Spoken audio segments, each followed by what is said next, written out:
Instagram tem 4 milhões e 200 mil pessoas que acessaram no último mês. É um bom número, hein? Muitas pessoas. É um bom número. Mês, de forma orgânica. É um bom Então, número. como não usar isso para o bem? Como não usar isso como um megafone para levar a alegria, para levar a sabedoria, para levar a inspiração, para levar o modo de vida judaico como fonte de inspiração para essas milhões de pessoas? Eu não entendo por que as pessoas não aceitam, assim, sabe? Eu conversei com o Rabino recentemente e ele falou uma das coisas mais legais, assim, que eu já escutei em questão de religião, que o propósito do judaísmo não é a gente melhorar para depois ir para um paraíso. É fazer disso daqui um paraíso. Isso aí foi... Claro. Isso foi sensacional, assim, né? Isso é tão válido, porque Deus poderia nos criar já no Gan Eden. Sim. Por que você nasceu aqui com um corpo físico, com uma existência física? Ok, nós temos esse período para plantarmos, nós temos esse período para acumularmos méritos, nós temos essa oportunidade que é o presente da vida. Mas por que não nos criarmos já lá, para que a gente já imediatamente recebesse a recompensa? Porque o papel da humanidade e do judaísmo, no caso o judaísmo não é transformar o mundo num lugar mais judaico, e sim um lugar mais humano. Nós não somos proselitistas, nós não queremos converter todos ao judaísmo. Se você não é judeu, se você não pensa como nós, você não vai ser salvo. Isso não existe dentro da cultura judaica. A salvação é para todos. Para todos. Judeus e não judeus, abraçando os preceitos milenares. No caso, o povo de Israel, 613 preceitos. O não judeu, 7 mitzvot, Mibnei Noach, dos descendentes de Noé, que é toda a humanidade descende de Noé, e todo o povo judeu descende de Abraão, o primeiro judeu da face da terra. Mas a meritocracia, ela só existe num âmbito de existência, num âmbito onde o corpo e a alma, por um determinado período, eles estão unidos, que é a nossa vida. O corpo puxa para um lado e a alma puxa para o outro. Nós abrimos mãos de muitos benefícios imediatos em prol do quê? Dos nossos valores. Um comportamento onde tudo é permitido até que Deus proíba. Mas esses limites, eles são essenciais para uma vida significativa, qualitativa e prazerosa, inclusive. O prazer está no equilíbrio. Você vai numa sorveteria, aquelas sorveterias gourmet que você pode pôr tudo no sorvete. Põe tudo no sorvete para você ver se tem gosto de alguma coisa. Horrível. Tem gosto de nada. Não vai sentir gosto nenhum. Vai pôr a farofa, os M&M's, o confete, o granulado, o biju, vai pôr tudo. Não vai sentir gosto de nada. Porque o prazer está no equilíbrio. Mas a humanidade hoje está caminhando para isso, né? Infelizmente. Eles querem colocar tudo. Tudo. A humanidade hoje está nesse E a mundo. crise existencial gera o quê? Depressão, suicídio, lares destruídos, problemas na educação dos filhos. Sendo que, se nós abraçássemos na medida certa, no momento certo, igual a Torá brilhantemente nos aconselha, tem hora para tudo, o rei Salomão escreve. Davar beitó matov, ele escreve, tudo no seu tempo é bom, e tem tempo para tudo na vida. Então, essa mentalidade, ela é crucial, ela não é mais necessária, ela é vital para que nós possamos atingir esse equilíbrio que gera o prazer, que gera a alegria, e que faz com que nós cheguemos nessa conclusão, de que a bondade infinita, ela nos colocou nesse plano físico, para que nós, por intermédio dessas tentações, desses testes, nós possamos evoluir como seres humanos, imitarmos os seus caminhos, porque isso só é possível aqui, praticar a bondade só é possível aqui, abrir mão só é possível aqui, lapidar o caráter só é possível aqui, doar só é possível aqui, até o último suspiro você tem essa oportunidade. Depois acabou o tempo, o que você fez, e são seus méritos para toda a eternidade. Mas é fruto do seu esforço que o prazer será inigualável. Por isso todo esse contexto. A Bissani já escutou uma história do rei Salomão da criança? Já escutou essa história? Sim, essa acho que é uma das mais notórias. Comprova a sabedoria, fora da curva disso. Dê metade pra cada, né? E aí a mãe verdadeira falou, não. Não, pode ficar com ela. Sim. Pô, o dia que eu escutei isso aí, eu fiquei todo arrepiado. É maravilhosa a história. Sim. Você sabe outras histórias, assim, do rei Salomão, assim, que mostram momentos de sabedoria? Olha, o rei Salomão, Shlomo HaMelech, ele escreve em Kohelet. Kohelet ele escreveu no final da sua vida. Ele escreve o seguinte, algo muito forte, dá até arrepio de falar. Ele escreve o seguinte em Kohelet. Eclesiastes. Hevel Havalim, Amar Kohelet. Hevel Havalim Akol Havel. Futilidade das futilidades, disse o Kohelet, né, o autor do livro. Que Kohelet vem de Leakel, né, ele compilou muita coisa naquele livro. Hevel Havalim, futilidade das futilidades. Akol Havel, tudo é futilidade. Como é que ele fala uma coisa dessa? Sendo que Deus criou o ser humano, na sua imagem e semelhança, Deus criou o universo, Deus criou o céu e a terra, ele escreve que a criação dele é boa. Vayar Elohim Kitov. E viu Deus a sua criação e falou, é bom o que eu criei. Então existe uma discussão entre Salomão e Deus? É futilidade ou é bom? Deus falou que é bom e Salomão não é tudo futilidade. Como é que Salomão vai discutir com Deus? Aqui está concentrada a sabedoria salomônica que você vai se arrepiar. Salomão, depois de tudo que conquistou, como rei, como monarca, que tinha acesso ao luxo, ao prestígio, às honrarias, ele chega na conclusão que tudo isso é futilidade. Mas espera aí, Deus falou que é bom. Sim, é bom quando você vincula todo esse materialismo a um propósito maior. Quando você vincula todo esse materialismo a uma causa nobre. Quando você vincula todo esse seu sucesso direcionando em prol de um legado, em prol de algo significativo para com a humanidade. Aí é bom. Mas quando você utiliza tudo isso apenas pelo prazer vazio, é futilidade. É fútil. É fútil. Não vai te levar a lugar nenhum. É um círculo vicioso. É igual tomar água com sal, achando que você vai matar a sua sede. Futilidade das futilidades. O palco do show da vida é maravilhoso. Desde que você tenha um bom roteiro e bons atores. E desde que você saiba exatamente qual que é o seu personagem. Para que você veio? Qual o seu propósito?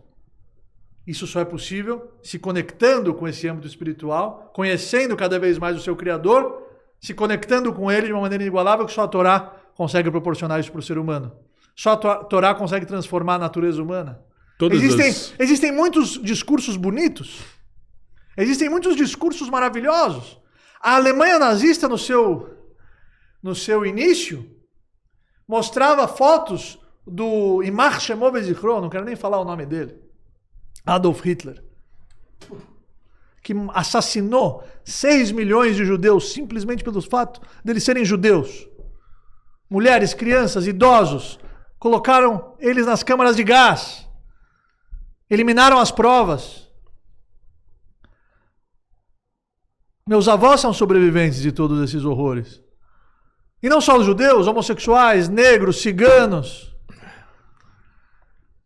Fotos desse alemão, desse Adolf Hitler, fazendo carinho num cachorro, dando comida na boca do cachorro, mostrando, olha só como nós somos a raça correta, como nós somos a raça superior, ariana, como nós vamos purificar a humanidade desses ratos judeus. Ele usou a comunicação e o seu poder de persuasão para cegar a Alemanha e introduzir um discurso manipulador que fez com que o mundo silenciasse a esses horrores. Um dos períodos que mais envergonha a história da humanidade é o período da Alemanha nazista.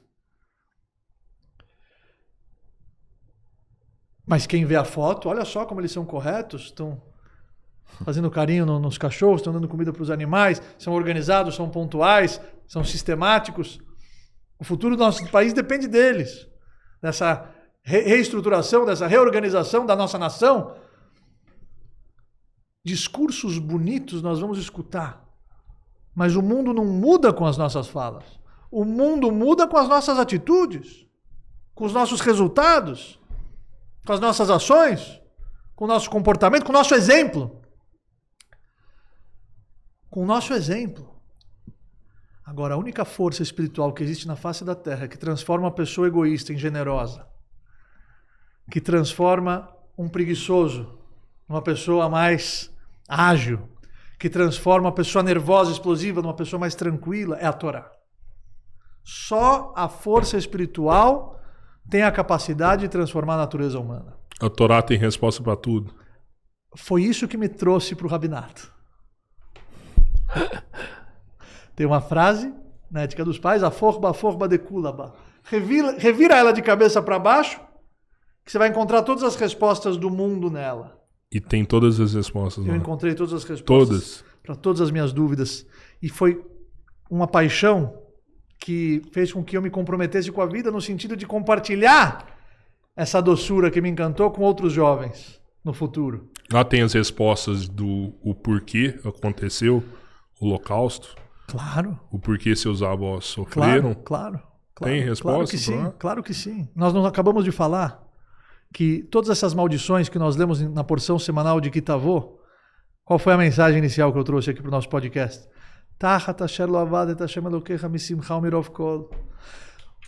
A responsabilidade, ela faz com que o reflexo das nossas atitudes tenham efeitos colaterais. E quando a Torá é explícita, não serviram o Eterno com alegria, não colocaram ele como uma prioridade.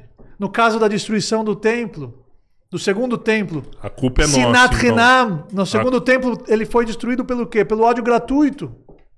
A Torá é clara quando o resultado ele é incompatível com a realidade.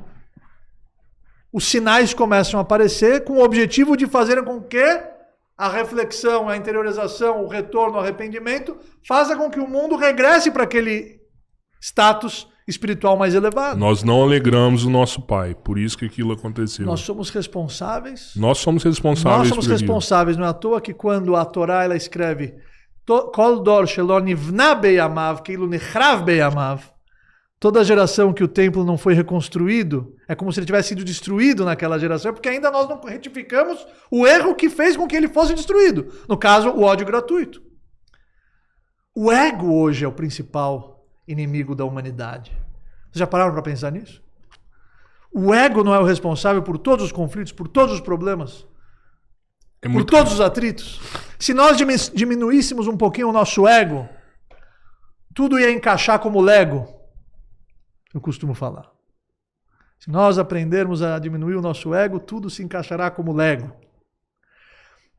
O ser humano precisa entender que quando ele quebra qualquer barreira da sua tendência carnal, isso faz com que ele atinja o prazer espiritual inigualável. Os prazeres da carne, eles são muito tentadores, mas eles têm começo, meio e fim. E as pessoas não são felizes. Todos aqueles que conquistaram o que a humanidade determinou, que é, olha, quem conquistar vai ser feliz de verdade. Por que eles não são felizes? Pessoas que tomam remédios para depressão, mas são muito bem-sucedidos financeiramente. 2, 3 carros na garagem, patrimônio de bilhões, de bilhões. Por que ele está insatisfeito? Por que ele está triste? Por que ele toma medicamento para dormir? Por que ele toma antidepressivo? Por quê? Não falta nada. Falta o principal. Existe um buraco.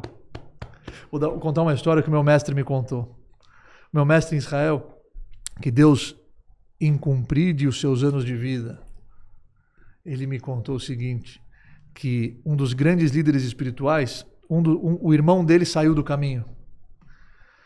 Mas ele nasceu num lar judaico. Então o Shabat, você sabe o que é o Shabat? O Shabat é quando nós na sexta-feira no pôr do sol, siesta de vocês. Paramos tudo. Deus criou o mundo em 6 dias. No 7º dia ele parou de criar. Descansou. Então nós também no 7º dia paramos de criar, testemunhamos que ele é o Criador e descansamos e trazemos um dia repleto de vivências, espiritualidade, uma conexão. Nós nos desconectamos para nos conectarmos com a nossa verdadeira essência. Esse é o Shabat. Ele cumpriu o Shabat com seus familiares. Ele vivenciou o Shabat. As rezas de Shabat, as refeições de Shabat, a atmosfera do Shabat. Só que ele largou, num determinado momento, ele largou tudo.